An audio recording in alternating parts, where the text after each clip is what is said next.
ముందుగా ఒక కప్పు రాగులను 2-3 సార్లు కడిగి మంచినీటితో 10 నుండి 12 గంటలు అంటే నైట్ నుండి మార్నింగ్ వరకు నానబెట్టుకుంటే సరిపోతుంది.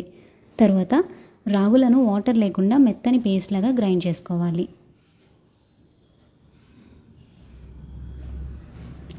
ఇలా గ్రైండ్ చేసుకున్న ఈ పేస్ట్ని ఒక బౌల్లోకి ట్రాన్స్ఫర్ చేసుకుని 1 గ్లాస్ వాటర్ కలిపి 10 నిమిషాలు పక్కన ఉంచాలి. తర్వాత వీడియోలో కనిపిస్తున్న విధంగా తడిగా ఉన్న కడాయిలోకి ఫిల్టర్ చేసుకుని మీడియం ఫ్లేమ్ మీద మాత్రమే అడుగు పట్టకుండా కలుపుతూ ఉండాలి. ఈ రాగి పాలు ముద్ద కట్టేలోపు పక్కన ఇంకొక కడాయి తీసుకుని మనం ఏ కప్పుతో అయితే రాగులు తీసుకున్నామో అదే కప్పుతో 1.5 కప్పు తురిమిన బెల్లం, 1 కప్పు వాటర్ కలిపి బెల్లం కరిగించుకోవాలి. బెల్లం కరిగిన వాటర్లో డస్ట్ పార్టికల్స్ ఏమైనా ఉంటే ఫిల్టర్ చేసుకోండి. ఈలోపు రాగిపాలు మెత్తని ముద్దలాగా కడుతుంది. ఇప్పుడు ఈ ముద్దను వెంటనే బెల్లం పాకంలో ట్రాన్స్ఫర్ చేసుకుని కలుపుకోవాలి.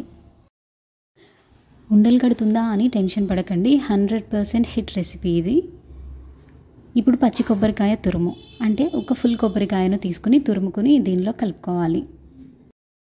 5 నుండి 10 నిమిషాల్లోపే కడాయిని వదిలేస్తుంది. మొత్తం ముద్ద కట్టేసి హల్వాలాగా రెడీ అవుతుంది.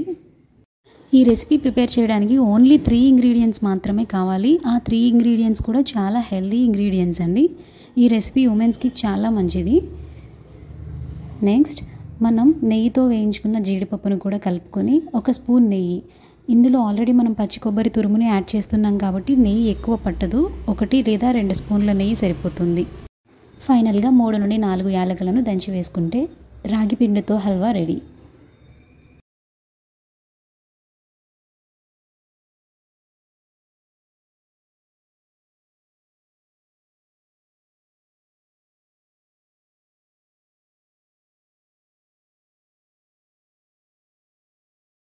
మీరు దీన్ని లడ్డూలాగా అయినా చుట్టుకుని స్టోర్ చేసుకోవచ్చు. దీనిలో రాగిపిండి, కొబ్బరి, బెల్లం 3 చాలా హెల్దీ ఇంగ్రీడియంట్సేనండి. ఉమెన్స్కి మాత్రమే కాదు ఎవరికైనా చాలా మంచిదే కదా హెల్త్కి. ఒక్కసారి తప్పకుండా ట్రై చేసి చూడండి. టేస్ట్ నచ్చితే మీరు ఈ వీడియోని లైక్ చేయొచ్చు. Thanks for watching.